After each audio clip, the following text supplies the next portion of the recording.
The chapel stood at the edge of a forgotten highway in rural Montana, its white paint peeling under the weight of decades.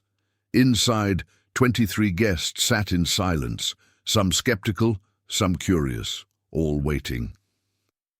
Marlo Reese smoothed her simple dress and stared at the altar where Cade Harlan sat in his wheelchair, his calloused hands folded in his lap. He wore no suit, just a pressed black shirt and the scars of a man who'd lived hard and survived harder. They'd met 6 months earlier when she'd broken down on Route 87 at midnight. He'd been the one to stop, not with words, but with action. Fixed her engine, refused payment, told her only this: promise travels farther than apology. She'd thought him strange, then she'd thought him kind. Then she'd realized he was the most honest man she'd ever met.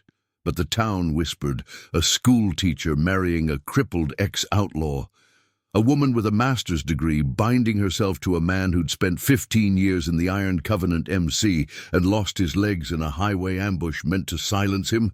They called it pity, they called it delusion. What they didn't know was that Cade Harlan had made her a promise, and today, at this wedding, that promise would be revealed in a way none of them could imagine. As the officiant cleared his throat and the ceremony began, the distant rumble of engines echoed across the plains. Marlo's breath caught. Cade's eyes met hers, steady, unshaken, almost smiling. And then, through the chapel doors, they came. 97 motorcycles, riders in formation, brothers who'd ridden through 3 states overnight because Cade Harlan had called them, not for revenge, not for war, but for something rarer. To honor a promise made in blood, and to witness the first day of a man's second life.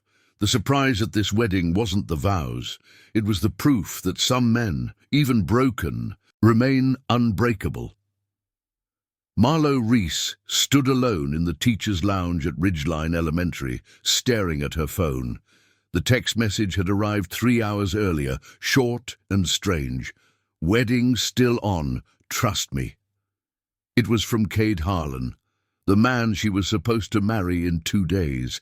If you're hearing this story, you're about to witness something few people understand. The power of a promise kept, even when the world expects you to break. She hadn't expected a fairy tale. She'd expected quiet, simple, a courthouse ceremony, maybe a diner breakfast after. But Cade had insisted on the chapel. He'd insisted on invitations. And when she'd asked why, he'd only said, because some things need witnesses. Now, sitting in her classroom after hours, she replayed the moment they'd met, 6 months ago, midnight on Route 87. Her Honda had coughed and died in the middle of nowhere, and she'd been about to call a tow when the headlight appeared, a single beam cutting through the dark. Cade Harlan had pulled up on a custom trike, his wheelchair strapped to the back. He hadn't spoken much, just nodded, rolled himself down, and opened her hood. 30 minutes later, her engine purred. When she'd tried to pay him, he'd waved her off. "What do I owe you?" she'd asked. "Nothing," he'd said. "But if you ever need me, call."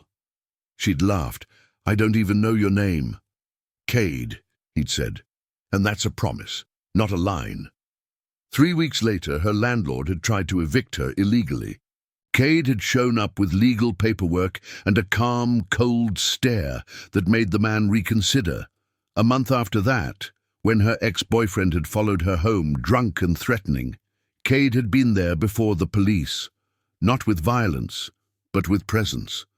By the 3rd month, she'd stopped asking how he always knew. By the 4th, she'd realized she was falling in love with the quietest man she'd ever met. And now, 2 days before their wedding, the town was buzzing. Teachers whispered in hallways. Parents asked careful questions. Her own mother had called, voice trembling, to ask if she was sure about this. Sure about marrying a man in a wheelchair, sure about marrying an ex-outlaw, sure about binding herself to someone the world had already written off. Marlo closed her eyes and let the doubt wash over her. Then she opened them and texted back, "I trust you." What she didn't know, what no one knew, was that Cade Harlan had spent the last 6 months preparing for this day, not with flowers or champagne, but with something far more powerful, a reckoning. Because 15 years ago, Cade had made a promise to a dying brother, a promise that had cost him his legs, his freedom, and nearly his life. And now, on the day of his wedding, he was about to fulfill it, in front of everyone who'd ever doubted him. The rumble began at dawn. Cade Harlan woke at 4:47 a.m. in his garage, the smell of motor oil and old leather filling his lungs. His wheelchair sat beside the bed, a custom build, reinforced steel, designed to take punishment. He didn't see it as a prison. He saw it as proof that he'd survived. He rolled to the window and stared out at the empty highway. In 2 days, Marlo Reese would become his wife. The thought still didn't feel real. Not because he doubted her, but because he'd spent 15 years believing he didn't deserve anything soft. The Iron Covenant had been his family once. He'd worn the patch, ridden the roads, lived by the code, loyalty above all, brotherhood before blood, promises written in steel. And then came the ambush.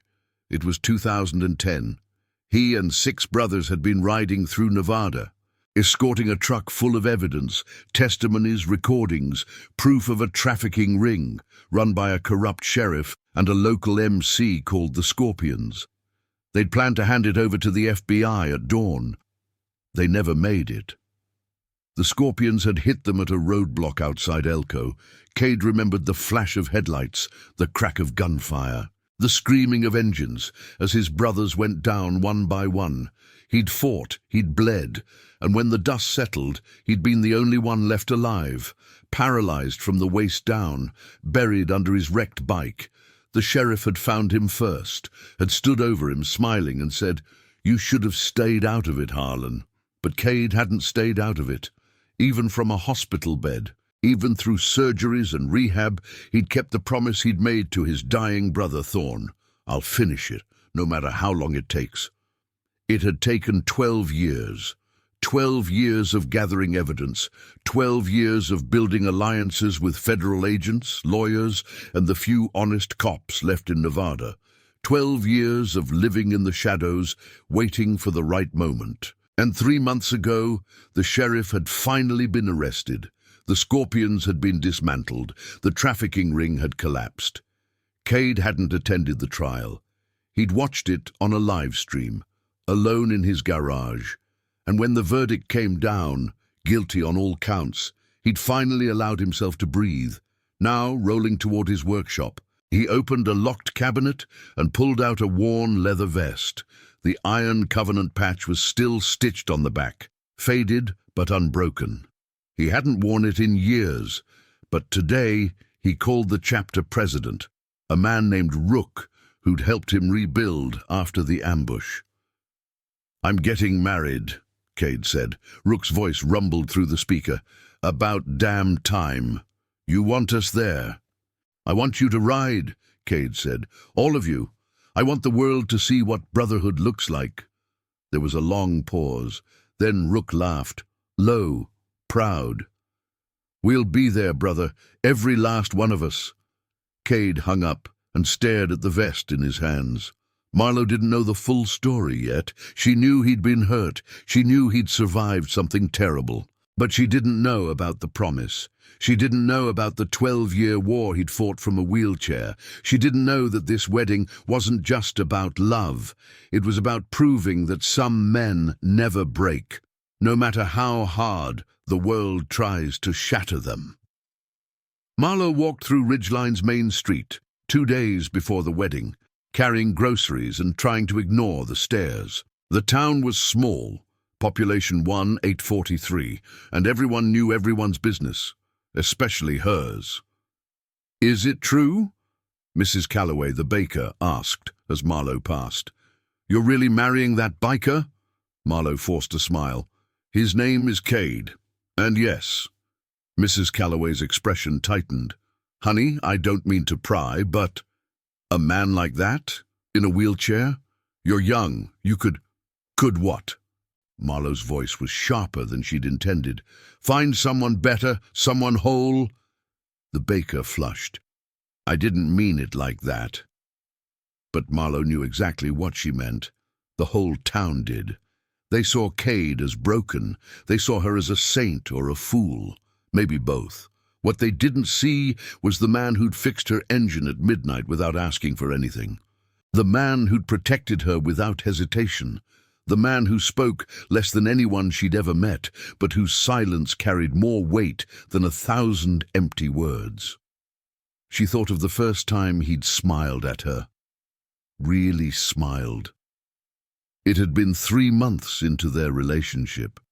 They'd been sitting on his porch, watching the sunset, when she'd asked him why he never talked about himself. "Nothing to say," he'd replied. "Everyone has something to say." He'd looked at her then, and for the first time she'd seen past the scars. "I made promises I had to keep," he'd said quietly. "Took me a long time. Now I'm done, and I'd like to make a new one." What kind of promise? The kind that lasts.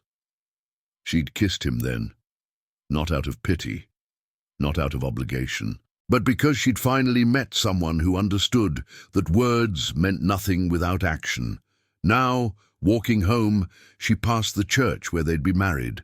It was small, old, unremarkable, but Cade had insisted on it. "It needs to be public," he'd said, "needs to be seen." She hadn't understood then, but as she reached her apartment and saw the envelope taped to her door, she began to. Inside was a handwritten note. "You're about to see who I really am. If you still want to marry me after tomorrow, I'll be waiting." Her hands trembled. She didn't know what it meant, but she knew one thing. Cade Harlan didn't make empty promises, and tomorrow the whole town would see why. And now, I invite you to leave in the comments where you're watching from and the exact hour you heard this story. We wish to know how far these northern confessions travel and at what moments they reach you. At 11:32 p.m., the first engine roared to life in Reno, Nevada. Rook, Iron Covenant's chapter president, strapped on his helmet and glanced at the 14 riders assembled in the parking lot. "Cade's getting married," he said. "We ride through the night. No stops, no delays. He kept his promise to us. Now we keep ours." The engines answered in unison. By midnight, 30 more had joined from Salt Lake City. By 2:00 a.m., another 23 rolled out from Bozeman. Word had spread through the network, not by phone, but by code. When a brother calls, you answer. When a brother gets married after surviving hell, you witness it. Cade had saved more lives than most people would ever know. When the Iron Covenant had fractured after the ambush, he'd been the one to hold it together, from a hospital bed, from a wheelchair, from the shadows. He'd mediated disputes. He'd protected families. He'd never worn the president's patch, but everyone knew. Cade Harlan was the backbone. And now, as the convoy grew, 50 riders, 70, 97, they rode not for glory or spectacle, but for something simpler: honor. Marlowe didn't know any of this. She was asleep in her apartment, dreaming of a quiet ceremony, unaware that by dawn, the highway leading to Ridgeline would thunder with the sound of loyalty made manifest. Cade, however, wasn't sleeping. He sat in his garage, polishing the vest, remembering Thorne's last words. "Don't let them win, brother. Finish it, and when you're done, live." He'd finished it. The sheriff was in prison. The scorpions were gone. The evidence had been delivered. Now he was ready to live, but first he needed the world to see that a man in a wheelchair could still stand taller than most. Marlowe woke to the sound of engines, distant at first, then louder. She pulled on a robe and stepped onto her balcony, squinting into the early light. The highway was filled with motorcycles, not a dozen, not 20, nearly 100, moving in formation, their riders wearing black leather and patches she didn't recognize. They passed through Ridgeline slowly, deliberately, and as they did, People emerged from their homes, staring, whispering, filming on their phones. Marlowe's heart pounded. She grabbed her phone and called Cade. "Are you seeing this?" she asked. His voice was calm. "I am." "Who are they?" "Family," he said. "Brothers I rode with, brothers I bled with. They came to witness." "Witness what?" There was a pause, then quietly. "That promises kept are worth more than promises made." She didn't understand, not yet. But as the convoy circled through town and stopped at the chapel, forming a perimeter of steel and leather, she realized this wasn't just a wedding. It was a statement. Cade Harlan hadn't invited his brothers for show. He'd invited them because 15 years ago, 6 of them had died protecting something bigger than themselves. And today, he was honoring their memory by showing the world that their sacrifice hadn't been in vain. Marlowe dressed quickly and drove to the chapel. When she arrived, Cade was already there, sitting in his wheelchair at the altar, surrounded by riders who stood like sentinels. Rook approached her. "You're Marlowe," he said. She nodded. "Cade doesn't talk much about what he's been through," Rook continued, "but you should know he's the best man I've ever met. And we're here because he asked. Not for him, for you. To show you what kind of man you're marrying." Tears stung her eyes. "I already know." Rook smiled. "Then you're luckier than most." The chapel was packed. Townspeople filled the pews, some out of curiosity, some out of respect, some simply because they'd never seen anything like this. 97 bikers stood along the walls, silent, unmoving, their presence transforming the small church into something sacred. Marlowe walked down the aisle alone. She hadn't wanted her father there. He'd abandoned her years ago. She hadn't wanted bridesmaids or flowers or fanfare. She'd wanted only this, to stand beside the man who'd shown her that strength wasn't measured in legs or status, but in the quiet, unbreakable resolve to keep moving forward. Cade watched her approach, and for the first time since she'd met him, she saw tears in his eyes. The officiant began. "Dearly beloved." But before he could continue, the chapel doors opened. A man in a federal marshal's uniform stepped inside. Behind him, 6 more. Marlowe's breath caught. Cade's expression didn't change. The marshal approached the altar and spoke loudly enough for everyone to hear. "Cade Harlan?" "That's me," Cade said. "I'm here on behalf of the Department of Justice," the marshal continued. 15 years ago, you risked your life to deliver evidence that dismantled a trafficking ring and brought down a corrupt law enforcement network. You did it from a hospital bed, you did it from a wheelchair, and you never asked for recognition." The chapel was silent. "But today," the marshal said, "we're here to give it. On behalf of the United States government, I present you with the Medal of Valor for Civilian Heroism." He placed a small velvet box in Cade's hands. The bikers erupted in applause, not loud but steady, like thunder rolling across the plains. Marlowe's knees went weak. She stared at Cade, who met her gaze and said simply, "I told you, promises kept." The officiant cleared his throat, smiling now. "Shall we continue?" Cade nodded, and as the vows were spoken, Marlowe understood. This wasn't a wedding, it was a reckoning, a declaration, proof that the world could break your body, but never your soul. If this story has moved you, leave a like. Let us know it reached you. The chapel held its breath. Sunlight filtered through stained glass, casting patterns of amber and crimson across the worn wooden floor. Marlowe stood before Cade, her hands trembling slightly as she held the small card where she'd written her vows. She'd rewritten them 4 times last night, each version feeling inadequate. How do you put into words what it means to love someone the world has already decided to dismiss? Behind her, she could feel the weight of 97 riders standing sentinel along the walls. Their leather creaked softly, their boots shifted against the floor, but none of them spoke. This moment belonged to her and Cade alone. The officiant, a grey-haired man named Pastor Henley, who'd known Cade since his return to Ridgeline, gestured for her to begin. "Marlowe, your vows." She looked down at the card, then back at Cade. His grey eyes held hers, steady and patient. The Medal of Valor box still sat on his lap, but his hands were free now, waiting for hers. "I, Marlowe Reese, take you, Cade Harlan." Her voice cracked. She steadied herself, feeling the tears already building. "I take you, not because you saved me, but because you showed me what it means to be saved." She paused, watching his expression. He hadn't moved, hadn't blinked, but she saw his jaw tighten, that small tell she'd learned to recognize as emotion breaking through his armor. "When I met you 6 months ago," she continued, "I thought I was broken. My life felt small, predictable, safe but empty.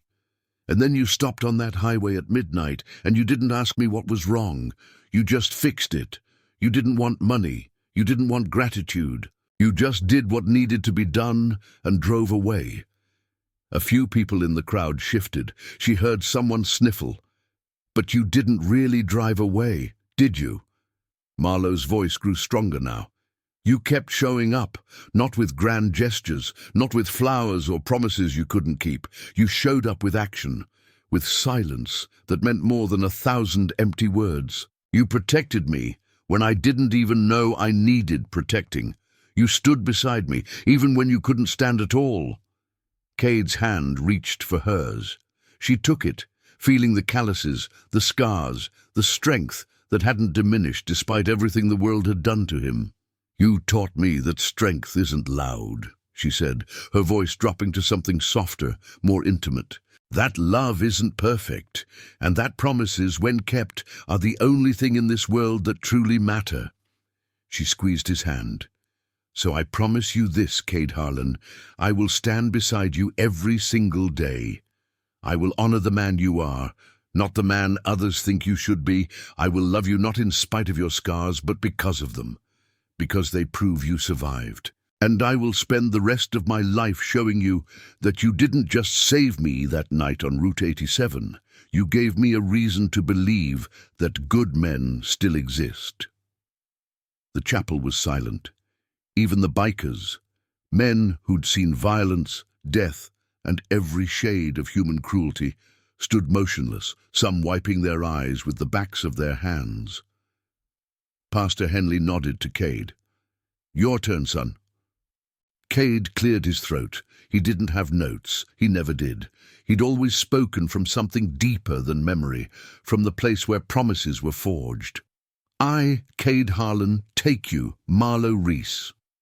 His voice was low, gravelly, but it carried through the chapel like a vow carved into stone. "I'm not good with words, never have been. But I know what it means to make a promise and keep it.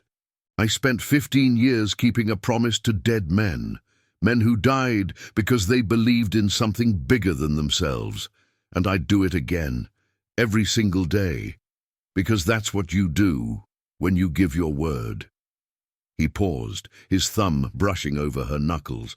"But today I make a new promise to you." Marlowe felt her chest tighten.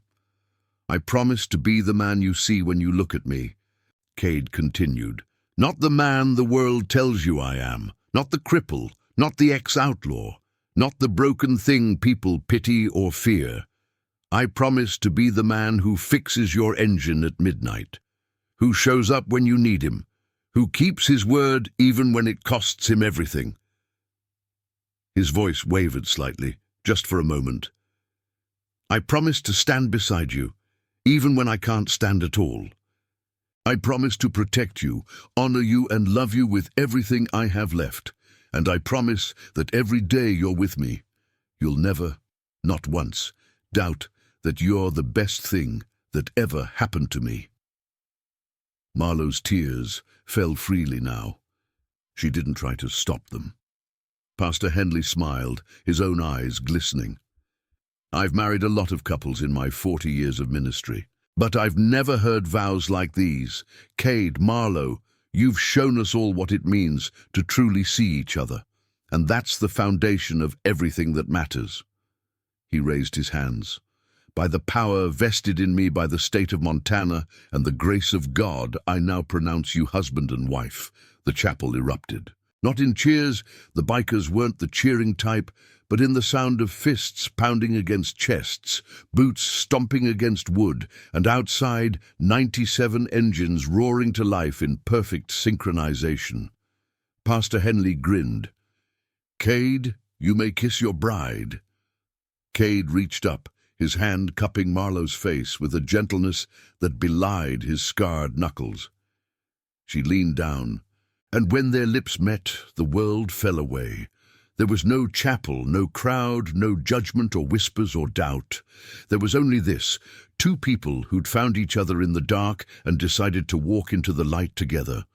When they finally pulled apart, Rook stepped forward from the line of riders. He held a leather vest in his hands, the Iron Covenant patch sewn onto the back, but with a new addition, a smaller patch beneath it that read, "Family First." "This is for you, Marlowe," Rook said. "You're one of us now, not because you married Cade, but because you saw him, and that makes you family." Marlowe took the vest, her hands shaking. She looked at Cade, who nodded. She slipped it on, and the bikers responded with a single, unified shout, "Family!" Pastor Henley laughed, wiping his eyes. "Well then, Mr. and Mrs. Harlan, let's get you out of here before this chapel becomes a biker bar." Marlowe took hold of Cade's wheelchair, and together they moved down the aisle. The bikers parted like a wave, creating a corridor lined with raised fists and nodding heads. As they stepped outside into the Montana sunlight, the formation was already in place. 97 motorcycles, engines idling, riders standing at attention. Rook raised his hand, and the engines revved in unison, a thunderous primal sound that echoed across the plains like a war cry and a hymn all at once. And as Marlowe stood beside her husband, surrounded by men who'd ridden through the night to witness this moment, she finally understood. This wasn't just a wedding, it was a declaration, a reckoning, proof that love, when built on truth and promises kept, could survive anything. The reception was held at Cade's garage, a sprawling industrial space on the outskirts of Ridgeline that had been transformed overnight into something almost magical. String lights crisscrossed the exposed beams. Long tables were draped in simple white cloth, laden with food prepared by the extended Iron Covenant family. Pulled pork, cornbread, potato salad, apple pie. It wasn't fancy, but it was honest, and that was all that mattered. Marlowe moved through the crowd, her new vest still warm against her shoulders. She shook hands with riders whose names she struggled to remember, accepted hugs from women she'd never met, and listened to stories about Cade that made her heart ache and swell in equal measure. "He rebuilt my bike when I couldn't afford parts," one rider said. "He talked my son out of joining a gang," another added. "He saved my life," a third whispered, "literally pulled me out of a burning truck." Each story painted the same picture. Cade Harlan was a man who gave without taking, who protected without demanding loyalty, who kept promises even when the world had given him every reason to break them. But no one had told her the full story. Not yet. Rook found her near the food table, nursing a glass of lemonade and watching Cade across the room. Her husband was surrounded by riders, laughing, actually laughing, in a way she'd never seen before. He looked lighter, freer. "There's something you should know," Rook said quietly. Marlowe turned. "About what?" "About why we're all here. About what Cade did." He led her to a quieter corner of the garage, where an older man sat at a folding table, a federal badge clipped to his belt. Marlowe recognized him from the ceremony, the marshal who'd presented the Medal of Valor. "This is Agent Mercer," Rook said. "He worked with Cade for 12 years. He can tell you better than I can." Mercer stood, extending his hand. His grip was firm, his eyes sharp. "Mrs. Harlan, congratulations. Your husband is one of the finest men I've ever had the privilege of knowing." "Thank you," Marlowe said, though her voice was tentative. "But why do I get the feeling there's more to this story?" Mercer gestured to the empty chair. "Sit, please." She did. Rook remained standing, his arms crossed, his expression unreadable. Mercer pulled out a worn folder from his bag and set it on the table. "What I'm about to tell you is no longer classified. The case is closed. The convictions are final. But Cade never wanted public recognition, so most of what happened stayed buried." Marlowe's pulse quickened. "What happened?" Mercer opened the folder. Inside were photographs, grainy, yellowed with age. She saw motorcycles, men in leather, a highway stretching into the desert, and then, at the bottom of the pile, a photo that made her stomach drop. A mangled bike, twisted metal, and a body pinned beneath it. "That's Cade," Mercer said quietly. "November 12th, 2010, outside Elko, Nevada." Marlowe's hand covered her mouth. "6 men rode out that night," Mercer continued. "They were escorting evidence, recordings, testimonies, documents that would have exposed a trafficking ring run by a corrupt sheriff and a local MC called the Scorpions. The sheriff found out, set up a roadblock, ambushed them." He tapped the photo. 5 men died on impact. The 6th, Cade's best friend, a man named Thorne, died in Cade's arms. And Cade, he should have died too, paralyzed, internal bleeding, buried under 300 pounds of steel, but he didn't. Marlowe felt tears burning her eyes. "Why didn't he tell me?" "Because men like Cade don't tell stories," Rook said from behind her. "They live them." Mercer nodded. "When the dust settled, the sheriff thought Cade was dead. So did the Scorpions. But Cade survived, spent 3 months in the hospital, learned to walk again, well, roll again. And instead of giving up, he made a promise to Thorne he'd finish what they started." He pulled out another document, a timeline, filled with dates, names, and locations. "For the next 12 years, Cade fed us information. He tracked shipments, recorded conversations, connected dots. He never wore a wire, never testified in court, never put his name on a single piece of evidence, but without him, we never would have taken them down." Marlowe's hands shook. 12 years. Or 12 years, Mercer confirmed. Living in hiding, moving from town to town, always looking over his shoulder. "And then, 3 months ago, we finally arrested the sheriff, dismantled the Scorpions, shut down the trafficking ring for good." He closed the folder. That medal he received today, it should have been a dozen medals. But Cade didn't want recognition. He just wanted justice. And he got it. Marlowe looked across the room at Cade, who was now sitting with a group of riders, his wheelchair angled toward them, his expression calm. She'd thought she knew him, thought she understood what he'd survived. But this? "Why are you telling me this now?" she asked. "Because you deserve to know who you married," Mercer said. "Not the man the town sees. Not the man in the wheelchair, but the man who spent 12 years of his life keeping a promise to dead men, and never once asked for thanks." Marlowe stood, her legs unsteady. "I need to talk to him." Rook put a hand on her shoulder.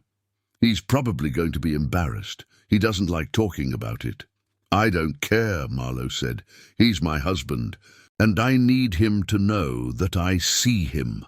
All of him." She crossed the garage, weaving through riders and guests until she reached Cade's side.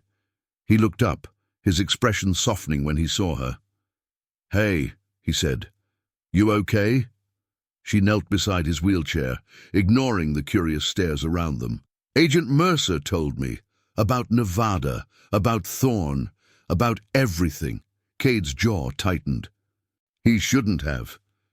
"Yes, he should have," Marlowe said firmly, "because I needed to know, not because it changes how I feel about you, but because it makes me love you even more." He looked away. "I'm not a hero, Marlowe. I just did what I had to do." "That's what makes you a hero," she whispered. "You don't do it for recognition. You do it because it's right." She took his hand, lacing her fingers through his. "You spent 12 years keeping a promise to men who couldn't keep it themselves. And now I'm going to spend the rest of my life keeping my promise to you." Cade's eyes met hers, and for the first time since she'd known him, she saw something raw and vulnerable there. "I don't deserve you." "Yes, you do," Marlowe said, "and I'm going to spend every day proving it." She kissed him then, in front of 97 riders and half the town of Ridgeline, and when they pulled apart, the garage erupted in applause. Not polite, performative clapping, but the kind of thunderous, heartfelt ovation reserved for moments that transcend words, because they'd all witnessed something rare. Two people who saw each other completely, scars, secrets and all, and chose love anyway. The last guest left at 11:34 p.m. The garage was empty now, save for Marlowe and Cade. The string lights still glowed overhead, casting soft shadows across the concrete floor. The tables were cluttered with half-empty plates and abandoned cups, but neither of them moved to clean up. Not yet. Marlowe sat on the edge of a workbench, still wearing her simple white dress and the leather vest Rook had given her. Cade rolled closer, his wheelchair creaking softly. Outside, the Montana night was vast and silent, broken only by the occasional howl of a coyote in the distance. "Hell of a day," Cade said finally. Marlowe laughed, a tired, overwhelmed sound. "That's one way to put it." He reached for her hand. "I'm sorry I didn't tell you everything sooner, about Nevada, about Thorn, about all of it." She shook her head. "You don't have to apologize. You told me the most important thing." "What's that?" "That you keep your promises." She squeezed his hand. "And that's all I needed to know." Cade looked down at their intertwined fingers. "I spent so long keeping promises to dead men, I forgot what it was like to make promises to someone alive, someone who could hold me to them." "And now?" Marlowe asked softly. "Now, I get to spend the rest of my life proving to you that I meant every word I said in that chapel." He looked up, his grey eyes catching the light. "You're my promise now, Marlowe. The one I keep for the rest of my life, not because I have to, but because I want to." Marlowe slid off the workbench and knelt beside his wheelchair, ignoring the cold concrete against her knees. She took his face in her hands, feeling the rough stubble, the faint scars along his jaw, the warmth of his skin. "You're not broken," she whispered. "You never were. You were just waiting for someone who could see you for who you really are." "And who's that?" he asked, his voice rough. "The strongest man I've ever met." Cade's eyes glistened. He pulled her close, wrapping his arms around her waist, and for a long moment they stayed like that. Two people who'd found each other in the dark and decided to build something that could withstand the light. "What do we do now?" Marlowe asked eventually, her voice muffled against his shoulder. "Now?" Cade pulled back slightly, a small smile tugging at his lips. "Now we live. We wake up tomorrow, we make breakfast, we go to work, we come home, and we do it all over again, simple, quiet, normal." "Sounds perfect," Marlowe said. "Yeah," Cade agreed. "It does." They stayed in the garage for another hour, talking about everything and nothing. About where they'd go on their honeymoon, nowhere fancy, maybe a cabin in the mountains. About whether they'd start a family, someday maybe when they were ready. About how they'd handle the town's inevitable gossip by not giving a damn, and as the clock ticked past midnight, officially marking their first day as husband and wife, Cade told her something he'd never told anyone. "When I was in the hospital after the ambush," he said quietly, "I wanted to die. Every day. The pain was indescribable. And knowing that Thorn and the others were gone, that I was the only one who survived, it felt like a punishment. like I didn't deserve to live. Marlowe's chest tightened, but she didn't interrupt. But then Thorne's sister came to visit me, Cade continued. She was 19, pregnant, scared out of her mind because her brother was gone and she had no one, and she asked me to be her baby's godfather. She said, Thorne would have wanted you to live, to keep going, to be there for the people who need you. He paused, his jaw working. So I promised her I would, and that promise kept me alive, gave me a reason to keep moving when every part of me wanted to quit. Where is she now? Marlowe asked. Colorado, Cade said. Her son's 15 now. Good kid. I visit them every few months, send money when they need it, make sure they're okay. Marlowe felt tears building again. You've been taking care of people your whole life, haven't you? It's what I know how to do, Cade said simply. Then let me take care of you, Marlowe said. Not because you're broken or need saving, but because everyone deserves someone who sees them and chooses to stay. Cade's hand tightened around hers. I don't know how to be taken care of. Then we'll figure it out together, Marlowe said. That's what marriage is, right? Figuring things out as we go? He smiled. Really smiled, the kind that reached his eyes. Yeah, I guess it is. They stayed in the garage until nearly 2:00 a.m., wrapped in each other's arms, talking about the future they'd build together. A future built not on grand gestures or perfect moments, but on small, quiet acts of love, on promises kept, on showing up day after day, even when it was hard. Eventually, exhaustion caught up with them. Marlowe helped Cade into his modified truck, and they drove home in comfortable silence, her hand resting on his knee, his fingers laced through hers. When they reached their house, a small ranch-style place on the edge of town that Cade had bought years ago, Marlowe parked and looked over at him. This is it, she said, the start of everything. Yeah, Cade said, his voice soft. It is. They went inside, and as Marlowe changed out of her dress and into something comfortable, she thought about the day, about the 97 riders who'd traveled through the night, about the Medal of Valor, about the vows they'd spoken, about the promise Cade had kept to men long dead, and the new promise he'd made to her. And she realized love wasn't about perfection. It wasn't about grand gestures or fairy tale endings. It was about this. Two imperfect people choosing each other day after day, promise after promise, until those choices became a life. Later, as they lay in bed together, Cade's arm wrapped around her waist, Marlowe whispered into the darkness, "Thank you." "For what?" Cade asked, his voice drowsy. "For keeping your promises, for being exactly who you are, for loving me." He kissed the top of her head. "That's easy. Loving you is the easiest promise I've ever kept." And as sleep finally claimed them both, the Montana night stretched endlessly outside, vast, silent, and full of stars. The highway hummed in the distance.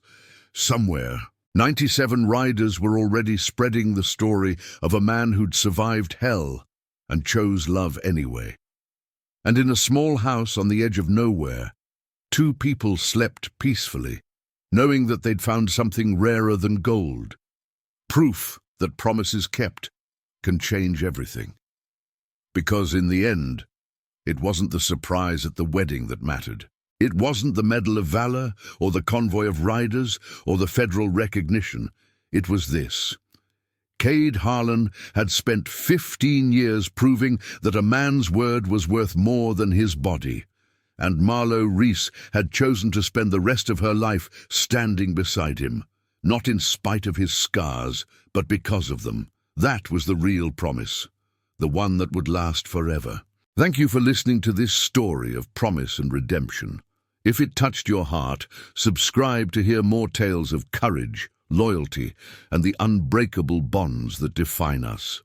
These are the stories that remind us what it means to truly stand, even when the world expects you to fall. Leave your thoughts below. Tell us where you're watching from. And remember, The strongest promises are the ones kept in silence, proven not with words, but with a lifetime of action.